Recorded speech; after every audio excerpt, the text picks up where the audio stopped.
Rugby League Backchat is sponsored by TotalRL.com.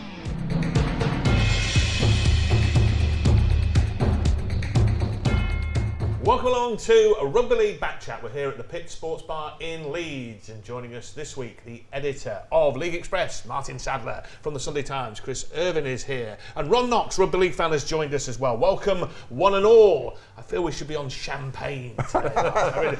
Rouge. Yeah. In the League Express, there it is. The champagne flows, Martyn, as the Catalan Dragons celebrate at Wembley. Are you filled with joie de vivre after that, I thought Martyn? it was tremendous. Absolutely magnificent game, an incredible event. It was a privilege to be there, I thought, and I was so glad that I was. I feel so sorry for all those people who weren't there. You know, there were a lot of people with a bit of a downer on the Challenge Cup final this year, and obviously the people were moaning about the attendance not being as high as perhaps we'd hoped it would be. But I just thought the event itself was fantastic, and the Catalans winning was so significant for the game. You know, Tony Gigot becoming the first Frenchman to win the Landstod Trophy as well. What an incredible achievement by him. You know, and it's great to have a real feel-good weekend for rugby league, you know, and so often we've been debating on this show over the months, you know, various things that haven't been working as well as they should. I just think it's great to see an event that really worked well and that was well presented, I've got to say, by the BBC as well, for those who watched it on television.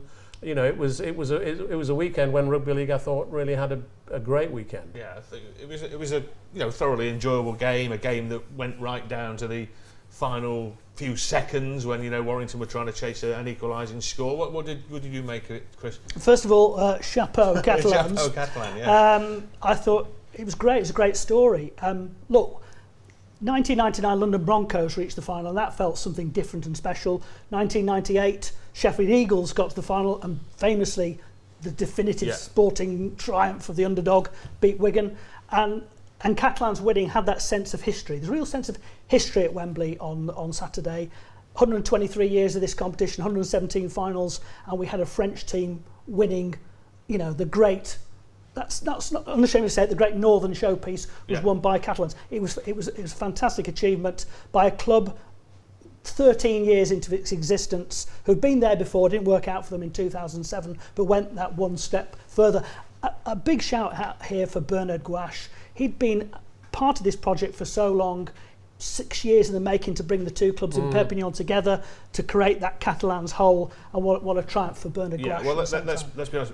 Monsieur Gouache has been paying for results much better than he's got. Yeah, he's had to sell a lot of steaks. Catalan Dragons. A lot of steak au poivre. Let's get it right. Catalan Dragons have one of the highest wage bills, if not the highest wage bill in Super League. So Monsieur Gouache is entitled to expect some silverware. It's all about the money. Yeah, Rob, as you say often. Yeah. Ron, what did you make of it all? Were you enthused? Well, I was really enthused. I was pleased to be there. I love the colour and the vibrancy of the Catalan fans and the special kind of joie de vivre that they brought to that. But above all, it was a really positive story for Rugby League. Catalan were the story. Had Warrington won it, which they may well have done then, it would have been nice for them, but the impact that Catalan would have. And I noticed actually that, it's created some inspiration now for other people. I was reading that Red Star Belgrade now want to come into the Challenge Cup. So what's going to be the kind of legacy of this win? If we handle this right, it could be huge. Yeah. Okay. Well, Chris implied that the legacy didn't really come from 1998 and 99. That's undeniably correct. But you do feel this might be a bit different because the Catalans are probably more established as a club than either Sheffield in 98 or London in 99 were. Yeah. And for example, they are taking the Challenge Cup, I believe, to Barcelona's next home game. Yeah, but they've already played a game in Barcelona. Yes, I know, but out to 2009. But it's quite different. But it's quite different when you've won a trophy like the Challenge Cup to take it, particularly when it's a club called the Catalans in Catalonia. Yeah. I think that will have an interesting impact. Forgive me, just explain to me, because we hear a lot about this. Like, there's going to be this legacy. You already mentioned Sheffield. I mean, I could trot out dozens of examples, like 1988, Great Britain won the hockey medal, Imran Shawani and Sean Curley. It was magnificent, but hockey's not had a great bonanza, has it? Rugby union didn't have the bonanza they thought after Wilkinson dropped the goal and England won the World Cup. You know, you talk about trophies. I mean, Ken Doherty paraded the World Championship snooker trophy round Old Trafford, and you know, we've not all got a cue in our hand this morning. No. So you know, I mean, is it a bit of a myth, cure for legacy, everything, is it? It's not a cure for everything. What does it actually mean? It means that there's a goodwill story here. There's a great story. We've had a lot of depressing stories. Let's have some good news and let's really celebrate that. Right. So what do you think? Will it make a difference to Rugby League in France? Or is forgive my sort of cynicism here, I mean, is it not still going to be the fact that all the money in France is at the big rugby union clubs who dominate you know, with huge salaries? So can they actually make any impact? Yeah, the slight danger is that a club like USAP Perpignan, who are big and gone into the top 14 as well, there's still the greater interest lies there as well. Let's have a look at that. Rugby union does have a stronghold and it does have a foothold there, and it has to be. Rugby League has to kind of like challenge that. I think the opportunity lies in Catalonia itself. Yeah. Now, I was there in the game in Barcelona, which was a few years ago. Against Warrington, and it was at 20,000 supporters turned up, and they all bust them over, and that sense of Catalan belonging. Yeah. I think there lies an opportunity. So let's hope they take some more. Let's hope they take some more games there. But I mean, why didn't they take more than them, Martyn? Who knows? It's a good question. And I'm not sure what the answer is to that. But I mean, the USAP, the rugby union club based in Perpignan, I think they've got back into the elite league, haven't they? There now. And their guy, the chairman, said, you know, he'd like to more or less damage and destroy rugby league in Perpignan. Well, the good thing about this win on Saturday is that makes his job a hell of a lot harder, you know, to inflict damage on rugby league there. And you know, it is a perpetual struggle against rugby union in France, and you know, everything's stacked against rugby league. But you know, I think ultimately we can fight back, and I mean, the obvious thing that you would expect to see happen is to see Toulouse coming into Super League as well at some stage in the not too distant future, I would say. Right. And that would be really interesting, I think, for the game over there. And what's interesting is Toulouse isn't a rugby league city in the same way that Perpignan is. So for them, that would be genuine expansion. Yeah. That would be genuine expansion of the game. And also, what interests me is it might actually encourage expansion in the UK as well. Absolutely, yes. And that's the point, I think, where we're at with this. I think Rugby League has this opportunity, but it's also one of those clutch moments. Yeah. The game politically is so unstable. It's a great story, as Ron has alluded to, and is a time to be celebrated, but an opportunity to build on. Now, Rugby League has been conspicuously unsuccessful when it comes to that. How are we going to take this opportunity? It's managed to get. I mean, Catalans they keep, I think, the team of the week, which is you know unheard of. It's not obviously getting to that most prestigious of publications. So what practically can they do? Or can Rugby League do? You can't just heap it all on the Catalan Dragons and Monsieur Gouache, can you? So what can Rugby League do practically to make the most of this? I think we've got to tap into the regions. I think the French Federation needs to grow a pair and actually, you know, really take hold of this chance. Perhaps what we need to do is to get David Ginola on board again, because I thought his promotional thing on the BBC was tremendous. Absolutely. You liked that, didn't you? But it was fun, wasn't it? It was. That's what it should be fun. Enormous credit to the BBC for doing that. And there's a lot of French players coming into English Super League clubs and Championship clubs as well, and that's got to be good for the game in France too, hasn't it? And make the French national side competitive too. Let's not forget that. That's the point, isn't it? And that's what Remy Casti said. You know, they've got to get the French team competitive so that they can perhaps. Well, let's get it right. They had a disastrous World Cup. But for the first time in its history, Rugby League has a successful expansion club that's won some silverware. Sure. Now, is the opportunity? Well, Melbourne, of course, in Australia. Yeah, no, but in terms of Super League, is now the time to say to the Torontos and the Toulouse, this is where our future lies. And London Broncos. Is this where our opportunity lies? To actually expand the game, to expand the interest, and more importantly, when the Sky contract ends, that we've got some suitors, cashed up suitors, who might go, we want to invest in that. We've actually got to plan for a Challenge Cup final between Toronto and Toulouse at some point. You know, when everybody says, you know, the crowd wasn't great, that could happen. There's no question about it. I'd settle for one between Toronto and London. And guess what? People say, oh, how many fans are they going to bring? we'll come on to the second part about what's going to happen with the Challenge Cup and discuss the attendances there. But it is interesting because you're talking about getting Toulouse into the Super League. And at the moment, they've got to do that on the playing field. Yes. And next season, when it becomes, as seems certain, 1 up, 1 down, it's going to be at least a guaranteed team. There will at least be a guaranteed one team coming up and coming down. Yeah. So, but of course, you can't have all 4 going up. I don't know if that makes it easier or more difficult. But it makes it more difficult. The pathway is there, but the free ticket, the licensing ticket, isn't there at the moment that you can just hoik them straight in. If there's 1 up, 1 down, Rod, is there still going to be a parachute payment of £500,000? Well, that's the unknown. Because tell me about it. You need to speak to Mr. Elston, Ron, about that. Well, yes. Well, where is he? But I mean, it's a massive game for Toulouse this weekend, isn't it? They play Widnes at home, and if they win that game, they're on the road to being in the £1 million game at least. I would suggest. Yes, but they have to play London the week after. They do. In Ealing. You're showing your true colours now. I mean, it's going to be something that pans out because. At the moment, it looks like Leeds and Salford are going to get 2 of the 3 automatic spots, and then it's a bit of a schmozzle because Leeds play Hull KR. If Hull KR were to lose, which would be their second defeat, then they're suddenly in the mix for the £1 million game, aren't they? So it's very. But isn't that really exciting, though? Isn't that what sport's all about? And that's what we're about to get rid of. If you start any mini team league over 8 games, you're going to make it. It's going to be close after 3 or 4 weeks. Of course. What about now? What happens next for the Catalan Dragons?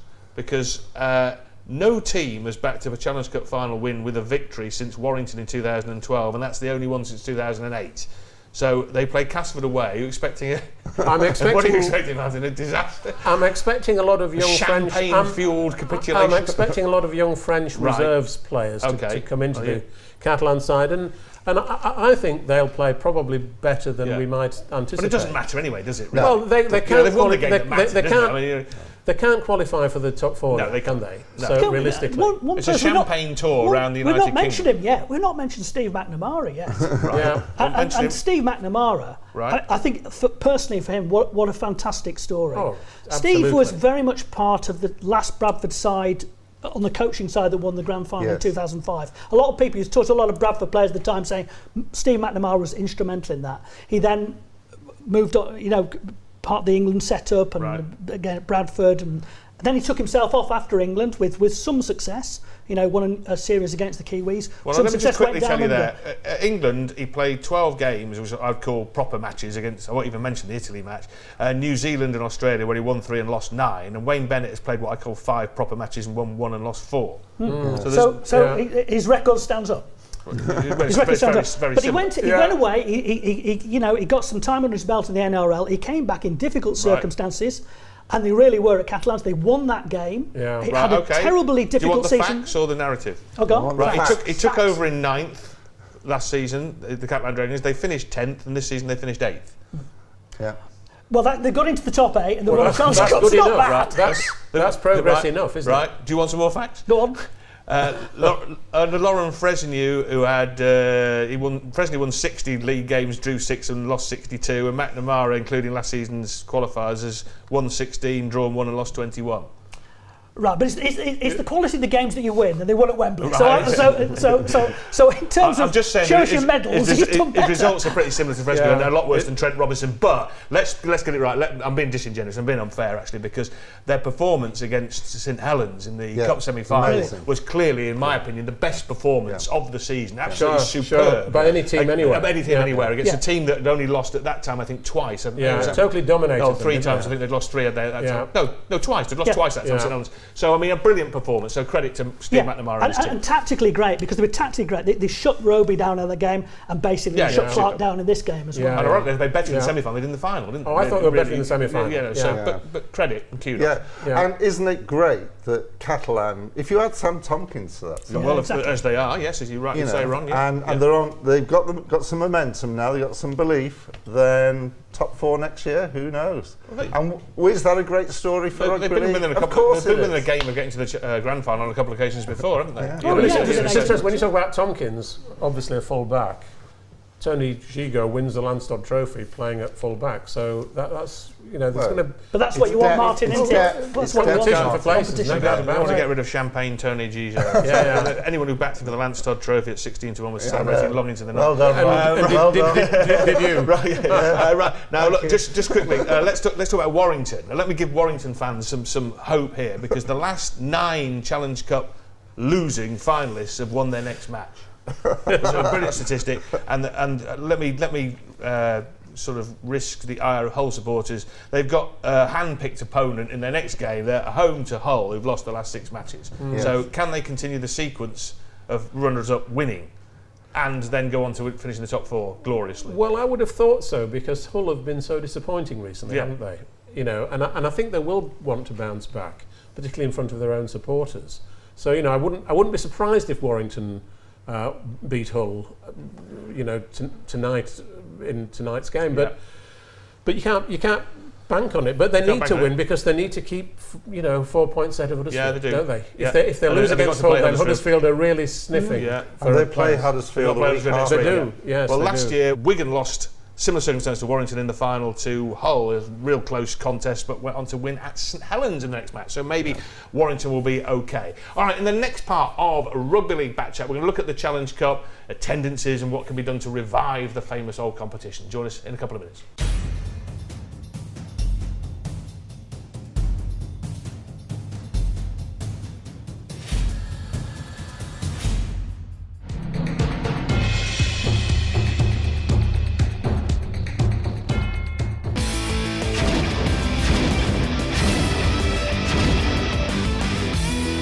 Rugby League Back Chat is sponsored by TotalRL.com.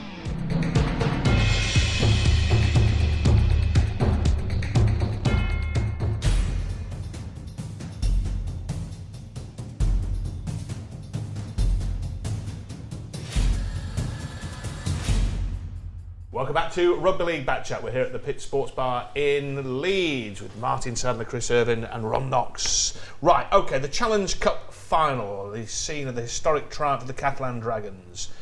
On the 25th of August 2007, Chris, the Catalan Dragons played St Helens in the Challenge Cup final at Wembley. There was 84,241 there to witness their defeat by the Saints. To witness their triumph over Warrington in the same stadium on the 25th of August 2018, exactly 11 years later, there was 50,672. Where did the 23,500, however many it is, go to? Depends if you're a stadium half full man or a stadium 33,000 stadium half empty person, Rod. Right. Which he was. There's so many circumstances. In 2007, it was the first final back at the new Wembley, so had greater appeal. I think Catalans, there were about 5,000 people who got there from Perpignan, and fair play to them. Yes. It didn't help. There's less than 3 weeks between the semi-finals and the final, factor. And there are so many competing things on an August bank holiday. The transport was wrecked. The West Coast main line wasn't working.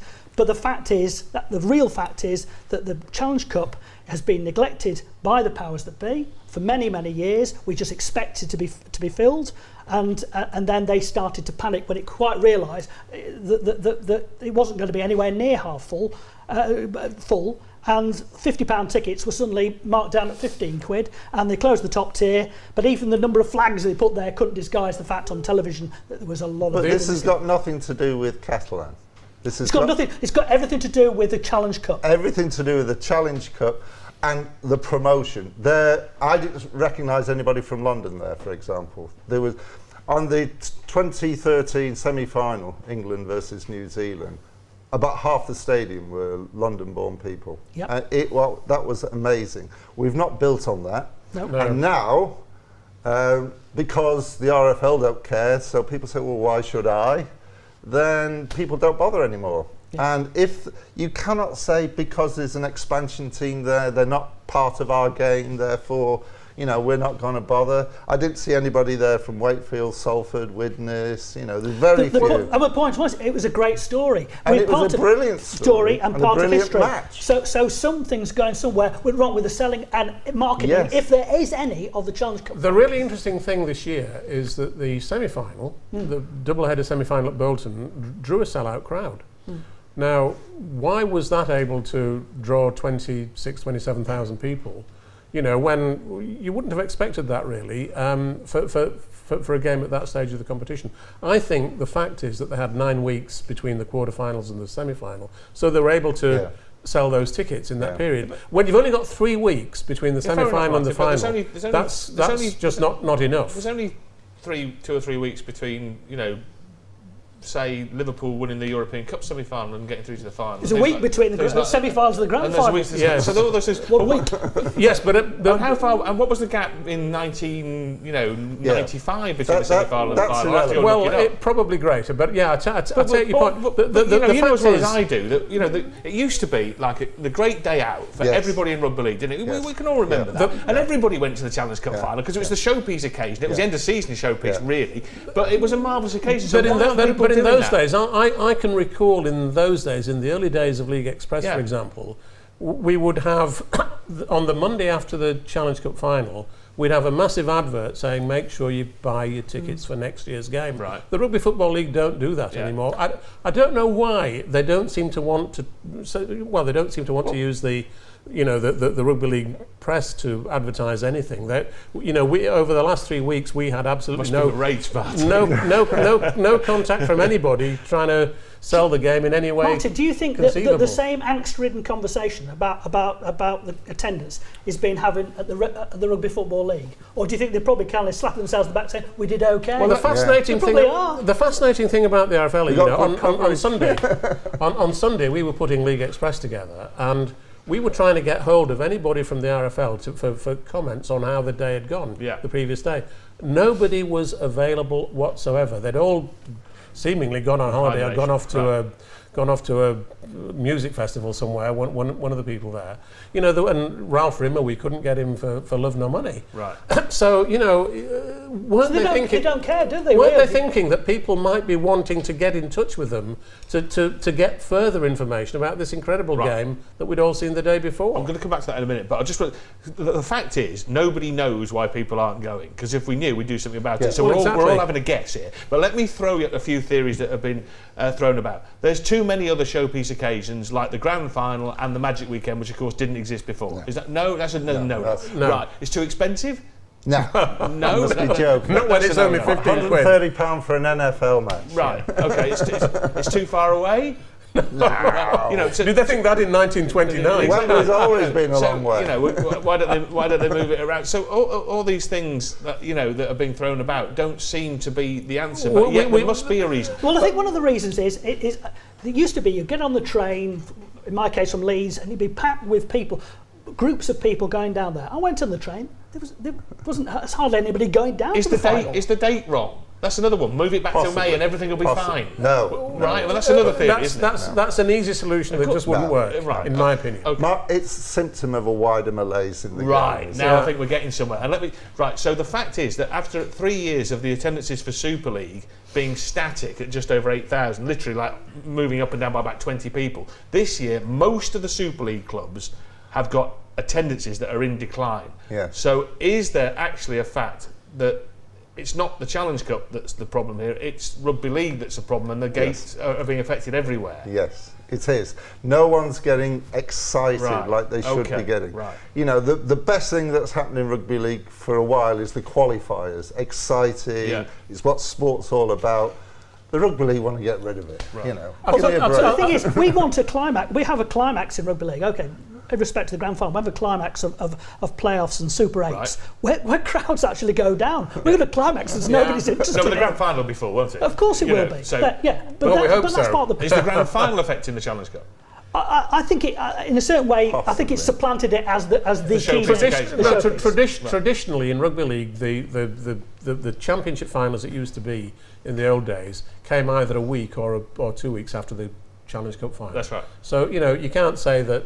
In fact, in the old days, the two major finals coming so close together was a fantastic climax of the season. Although then they everybody first past the post, Martyn, and then the Challenge Cup was the showpiece final, and then we had the Premiership, which was really a bit of a knockabout, wasn't it? It wasn't that serious. It wasn't that serious, but it's still a nice day out at Old Trafford and a drink up.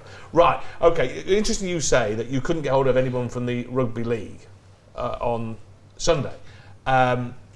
On Saturday, Mr. Rimmer was there with Eddie and Barry Hearn. Yes. Now, I would lay you £1 to a penny if you wanted to get a quote from Barry Hearn that he'd be on the phone even if it was 3 o'clock in the morning. Absolutely, right? yes. Because he sees the value of like getting himself out there. So, and it's long been mentioned, hasn't it, that get Barry and Eddie. It's a bit like move it to May and it'll be all right. Get Barry and Eddie in it, everything will be fine. Well, it'll be fine. Providing they're empowered, providing they're given enough resource, enough opportunity to actually do something. But the point is, they would want a return on that investment, Yeah. and would the Challenge Cup be able to give them that return? I doubt it. Eddie Hearn did an amazing promotion that was put on Twitter for the York v Workington game. Yes. And it was only 30 seconds, but it was compelling. Yeah.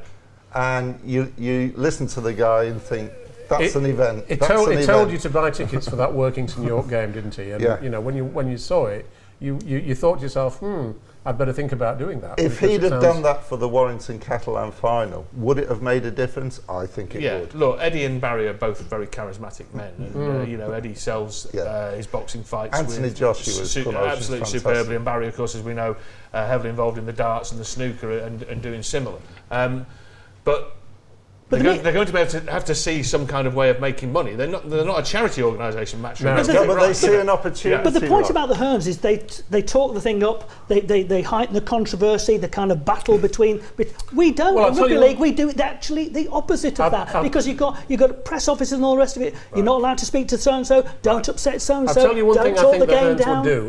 One thing the Hearns would do, and it's something they do on Sky. When there's a major boxing match coming off, there's always a programme called The Gloves Are Off. Yes, good, isn't it? With the two fighters facing each other. Yeah. They do that in Rugby League, I'm fairly sure. So that, for example, prior to the Challenge Cup final, they'd have had the two top players from the Catalans and Warrington facing each other in a table, the two captains perhaps, saying why they're going to win the game. Martin. Brilliant point. Brilliant point, because Barry Hearn's whole mantra about sport is creating personalities and rivalries. Yeah, now, the half these boxers are actually, best of mates, really. But the animosity, and sometimes it is real, but sometimes it's faux animosity. But nobody cares because it's part of the show. So we need to create that. If it's even if it's faux animosity between Sean Wayne and Justin Holbrook, or whatever it may be, or in this final. Well, recently, for example, pretend that Clark and McIlaurin can't stand each other. It doesn't matter. Well, recently, for example, St Helens played Warrington in a league game, and you could have had Roby and Clark there. Roby is the man in possession of the England shirt. Clark is the man who wants to take it off him. And of course, let them build into it. But nobody wants to hear they're a great team and we respect them. But we haven't had anything since the bout of fisticuffs between Paul Sculthorpe and Andy Farrell that time in the Wigan Saints derby. Absolutely. Let's bring back the aggression. Even if it's controlled aggression. There's an expression that I use to talk about to people who don't know Rugby League. They say the problem with Rugby League is that it's a diamond wrapped in brown paper. Right. And that helps them understand why a fantastic game like ours is treated the way it is. Well, it's interesting. What the Hearns or anybody else would do is to take that brown paper away and put it something really glittery. Well, 3 weeks ago we had Dave Woods sitting in that chair, which obviously he often does, and we were talking about the semi-final. Yeah. And he talked about two friends of his who went to that game, first game they'd ever been to, and they were so impressed that they bought tickets for the final at Wembley. And I actually texted Dave yesterday and said, did your friends go and did they enjoy it? He said they thought it was fantastic. They're now confirmed supporters. His own daughter went to the semi-final with her boyfriend, who's a fanatical football fan, and now they're going to watch Salford all the time. They're going to be at Salford's game at Halifax this weekend. When people go and get exposed to the game, they often take to it. Well, me and loads of friends bring people to the Broncos the whole time. New people to the game. They don't always stick with it for the rest of their lives, but they really enjoy it. And it lifts the profile. Which is fantastic. But you've got to get them in. But it's by marketing and publicity. National publicity is nosediving for Rugby League, and there seems to be virtually no marketing. Yeah, and it's got to look like fun when you if you watch on television, it's got to be fun and it's got to be an event. And you're back to the Hearns again here, because you sit there and you watch a lot of people. sit and watch darts at home and think, God, that looks fun, and I'd like to go and be there and be part of it, wave the 180 card and enjoy all that. And the same rugby league, we've got to make these events look fun to the TV viewer, haven't we? And think, well, I'd like to be there, because you said, Martyn, quite rightly, that once people go and watch a game of rugby league live, most of them enjoy it, and most of them want to go back and watch another game of rugby league. So that's important. And it's easy to follow. Very easy to follow. Rugby union is not easy to follow. It's got its merits. I'm not anti-rugby union. The laws of rugby league are very simple, aren't they, really, apart from obstruction law, Martyn. But yet, Ron, they are going to watch rugby union because there are characters, there is money, there is marketing, and there is investment. But it looks like an event as well. It looks like an event. Looks like an event. And you talk about attendances, right? 55,000 for Harlequins v Saracens at the London Olympic Stadium. Most of them got free tickets. And very few of them have ever been to a rugby union game before. Have they been to one since, though? And I doubt very much that they've been to one since. But on telly, 55,000, they get more than West Ham get. I mean, give me a break, But maybe that's the thing for next year's Challenge Cup. Make it 15 quid, just get him in, fill the place, and it looks like an event. Well, what's wrong with that? There's nothing wrong with that. Well, start selling because it now, the RFL's receipts must be down, 300,000 or something like that on Saturday? Start selling it now, give incentives to buy tickets early. But they're not even selling next year. We don't even know when next year is. On the basis it doesn't matter who's there. It's going to be 2 Super League clubs. There's some talk about taking it away from... This is another... I'm just chucking in things that if you read on Twitter, you'll see all these things. But they were saying, right, forget Wembley, get rid of it and take it on the road. Oh, gosh. No? Or is Wembley the iconic venue? If you do that, then you really are cutting your throat then. The opponents of Rugby League would have a field day if you took it away from Wembley. But the European Champions Cup in Rugby Union is at different venues every year. So that always has been. Venues but I mean, they sold out Bilbao last year. I mean, I'm just going to say that again because it's ridiculous. They sold out Bilbao for a game between an Irish team and a French team, wasn't it? I think in the final. Remarkable. So I don't know. Can we get their marketing team involved? How are they doing that? I mean, that's a remarkable achievement, isn't it? So it is. I mean, we had Harlequins marketing team available to us when we were at Harlequins. I think called Different Classes. And did you use them? And they sell out Twickenham on the New Year's week and they play different teams every day. They do those double headers at the start of the season, don't they? At Wembley and also we didn't. No, because we know best. No, exactly, exactly. Our sport, in terms of marketing, I'm afraid that we've never shown any marketing ability whatsoever, right from 1895, when we called the game the Northern Union. So excluding people who were not from the north of England. We went down that road then, and we've kept going down it. Aficionados have this deep belief in the game and a deep passion for the game. I can never understand why everybody else can't see it. And unfortunately, life isn't like that. No. And today, in the 21st century, life is definitely not like that. All right, well, we'll see. We've got the grand final coming up, and I'll be pretty confident that will be sold out or as near to it as is humanly possible. So perhaps don't get too down about it. But we'll see what happens in the 2019 Challenge Cup final between Toronto and Toulouse. Right. We're going to look at the World Cup, actually, because there's some doubt about what's going to happen in the World Cup in 2025 after news stories this week. We'll be chatting about that in the next part of Rugby League Backchat.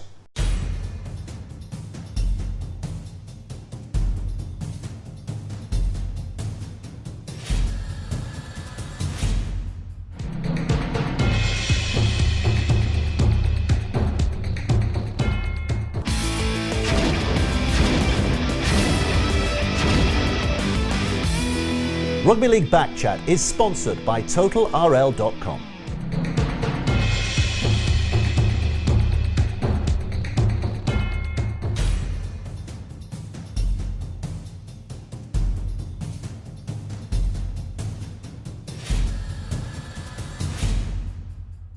Welcome back to Rugby League Backchat, coming to you from the Pit Sports Bar in Leeds. We've been chatting about the Challenge Cup for much of the programme. Let's talk about the World Cup.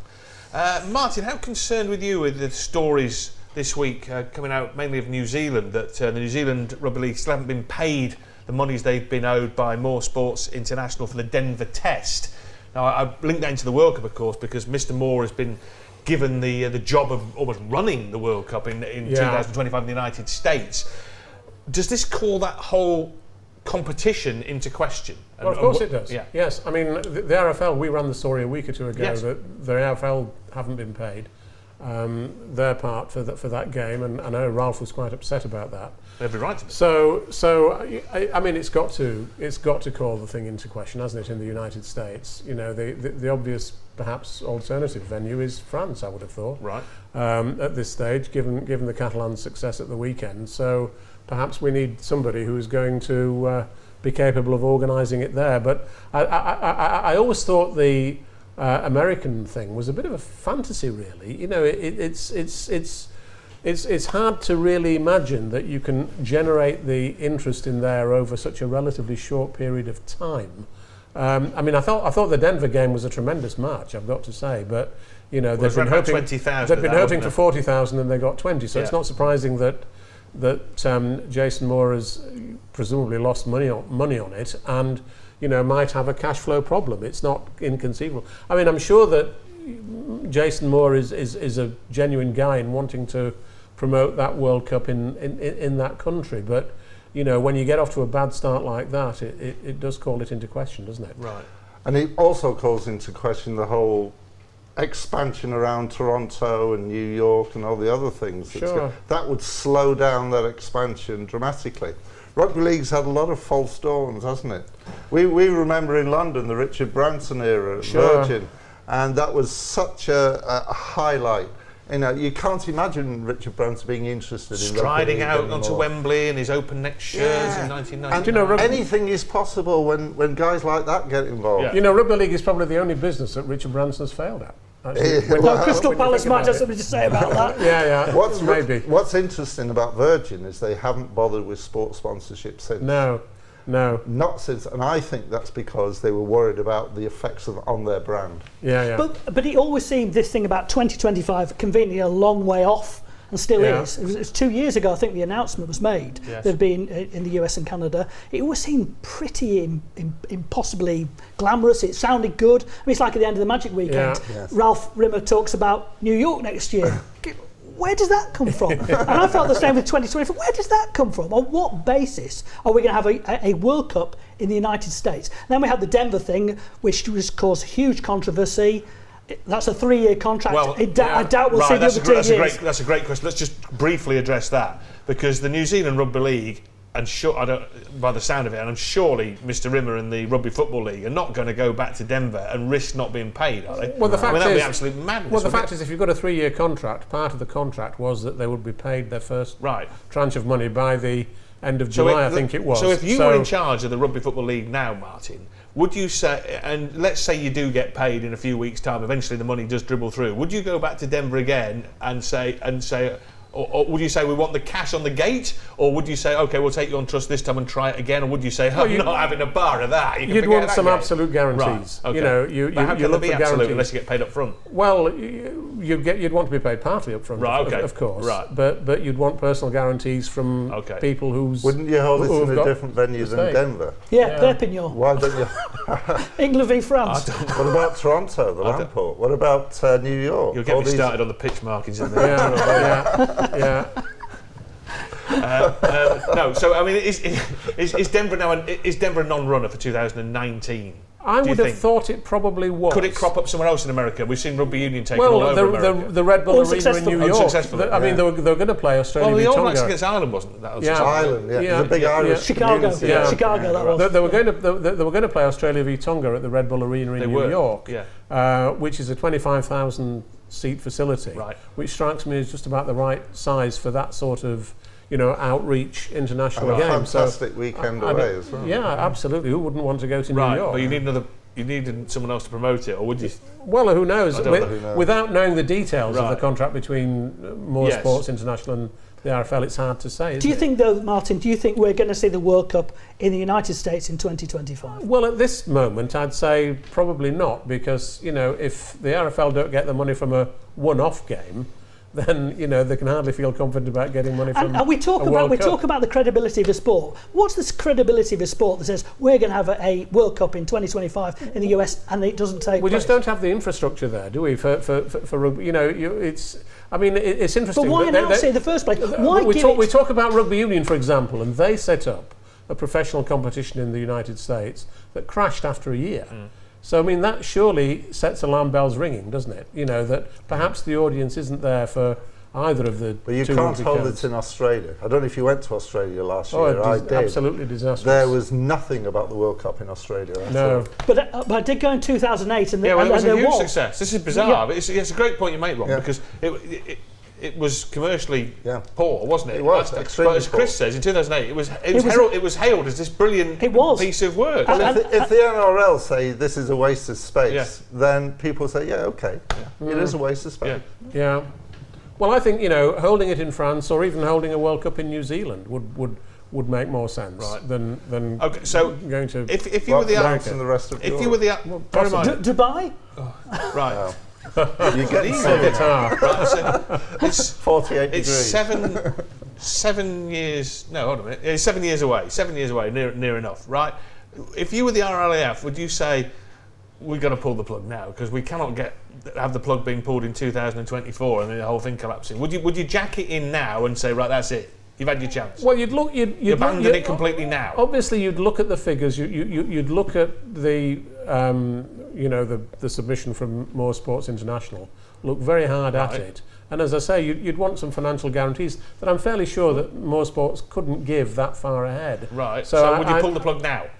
Well, They will if given More what I Sports know was at this liquidated. moment, I think I would. Right. Well, Yeah. Okay, you would. Right. Would you? I wouldn't. You wouldn't? No, You carry on I'd down wait the track? until When? More Sports decides whether it's financially viable for them or not. Right. And What that's happens if not they right say now. it is? Carry on down Then headlong? you need certain guarantees, as Martyn Right, said. okay. But it's Right, such an what do you do? I think you need more than a few guarantees. it's such an opportunity, though, isn't it? It is just an opportunity, but it'd be an opportunity totally lost if you get to 2024 and it blows up in your face. Do you want glitzy I've paper no or do you want idea. brown paper? Rob? I don't know. I'm not. It's not No, my what decision. we- But the person whose decision it is at the moment are like the likes of Messrs Wood and Grant, and weren't they the people that gave the World Cup to Jason Moore in the first place? They were, Yeah. yes. Right. So what yes. does that say? Well, it Did says they make a their- rick in the first place? It says their judgment is perhaps not the best. Right. Okay. Unfortunately. Right. Who knows? Right. Who knows what the deal was? Okay. It's a problem that it's a problem that at the moment seems a long time away. Well, it is because- but it won't be at some No, point. yeah, but- will it? 7 Well, it years might be. is nothing, really. But Rugby League has 3 years left of the Sky contract, and we don't know what's going to be the future of the No. sport beyond that. Yeah, right. We Because do know that the 2021 World Cup will be good. That will be good, and it will be in I've this country. spoken to John Dutton a few times, Yep. and he's put together a most impressive plan, and I think there will be some legacy there. He's already talking about funding for community activities and so on, which is very welcome. But he's also talking about taking some games to key strategic cities in the UK. And as an avowed expansionist, that's music to my ears. I know the Northern Powerhouse has provided funding and everything. No, I think they had a successful 2013 World Cup, and they're going to build on that. I mean, again in 2013 they sold the final out. Yes. The great pity was that England weren't in the final. So it Absolutely. just shows that when the powers that be do get their act together, Yes. it can sell. there were some good events, but they made events, didn't they? See, Yes. and there were games that involved countries that people didn't support. Samoa Yeah. and Tonga and all these kind of countries, but they made them into events, and people turned up to Yeah. watch them. Yeah. Like New Zealand played Warrington, didn't they? They play Yeah. Samoa. Yeah. So That was good. when Sonny Bill Williams And I put the think ball people, over the wrong people want to line now and see Tonga. People so- want to see Samoa. so There's a there's lot events more. there. Anyone who's at Mount Smart for that semi-final, and I was lucky to be there, would want to see that again. Yeah. It Yeah. was the Extraordinary. best atmosphere I have Looked ever extraordinary, experienced. yeah. It was utterly extraordinary. Right. So this will just make every World Cup in the UK. Devil. No, New Zealand. I've said We might win one That's what used to eventually. happen with cricket. Every World Cup used to be in the UK for cricket. I'm convinced New Zealand could hold a World Right. Cup, if I'm really honest But about it. France, right? This is quite interesting because if I'd asked you about France before the Catalan Dragons had beaten Warrington, you would have said no. So on the basis of the fact that a team has won a knockout game, it's suddenly a good venue, which seems a bit of an odd premise. No, I would have said Would you? before that But they were involved in the 2000 World Cup. There was games in France, wasn't there? There were, and they sold Successful. out. They sold out. Well attended. Places like Avignon and, That's right, and Toulouse and so on. Yeah. They always sell well in France because the French like international competition. Right. And that's what we don't seem to realise much in this country. If you put international events on in France, you go right back to 1954, the very first Rugby League World Cup. Yeah. The final held in Paris, 39,000 people there. For a game that presumably most Parisians knew very little about at the time. And where was Steve-O's finest hour? So of course, well, Lyon. that was in Lyon, Yeah, but yeah, the yeah. crowd wasn't so Avignon, great was it? then, Yeah. of course. Lyon. Yeah. Leon, It was still in Leon. France. It was still in Yeah. France. I wasn't wasn't Yeah, it? 4,000 people watched it. Yeah. Yeah, But it doesn't matter. That doesn't matter to Steve-O. Don't you worry about that. yeah. But no. So I mean, could it work the whole competition, or could it be one that's sort of like as 2000? And we don't want to mention that too closely. But could it be in the UK and France? Well, potentially. Could be. Potentially. Could be. But I think, given that we're having the 2021 in the UK, I think the one after that ought to be somewhere other than the UK. But why couldn't you hold some matches in Barcelona? Why Well, couldn't you fine, hold some in dead Belgium right. or somewhere like that? Dead Spain. right. The Yeah. Belgium World Cup, I can't wait. Yeah, think big man. But just to go back to the America thing, and it was an interesting point that Ron made. How much of a problem could it be to this idea that they can have other Super League teams in North America? Obviously, we've seen Toronto that may get into Super League this year, may not. But there's all this talk of New York and other teams. So, is there a wider jeopardy than just one World Cup?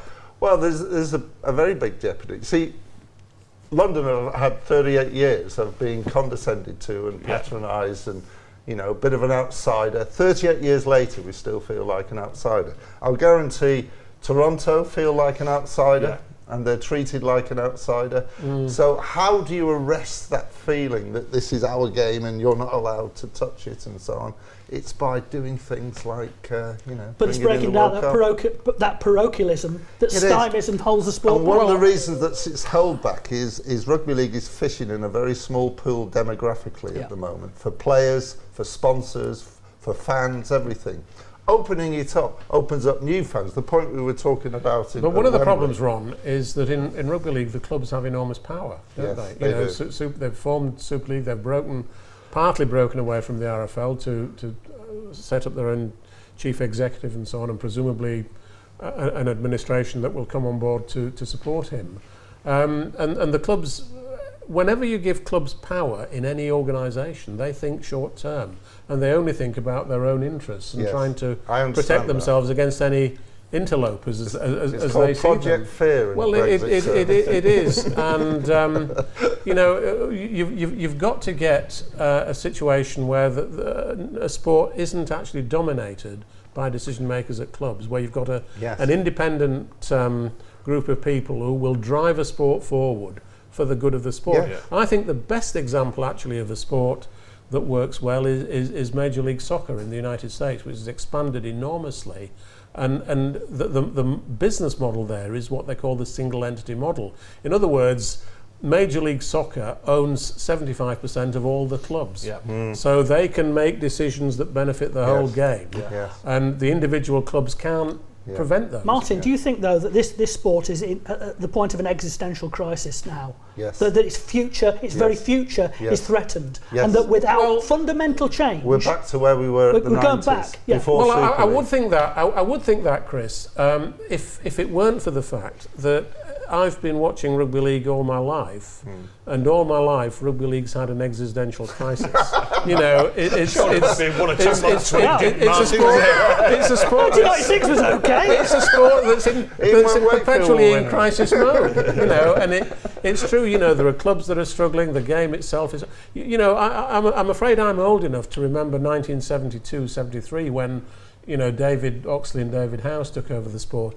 And it was dying then. I mean, it really looked as though it was dying then. And Oxley and House, to their great credit, came in to Chapeltown Road, as it was in those days, and revived the game. But they were dynamic administrators, and that's what we lack now. I mean, they were. Both of them could go on television and talk about the game and really get people excited by it. We don't seem to have those people anymore. Is the News International intervention in 1996 a once-in-a-lifetime intervention? Yes, it was. It was £87 million poured into the sport, highly controversially.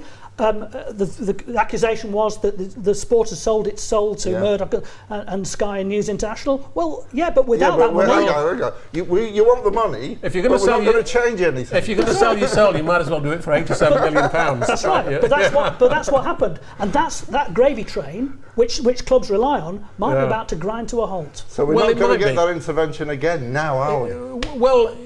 I don't know. We've got to be planning for what happens from 2022 onwards. And, you know, it's okay.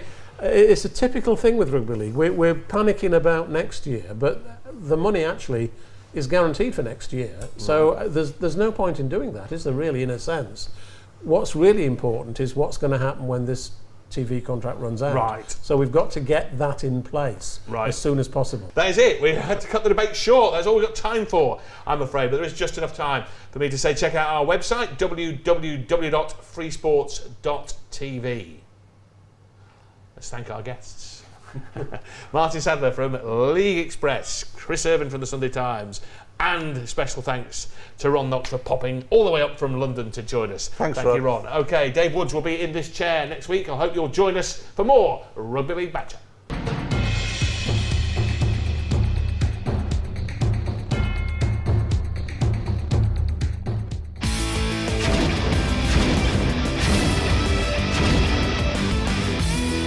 Rugby League Back Chat is sponsored by TotalRL.com.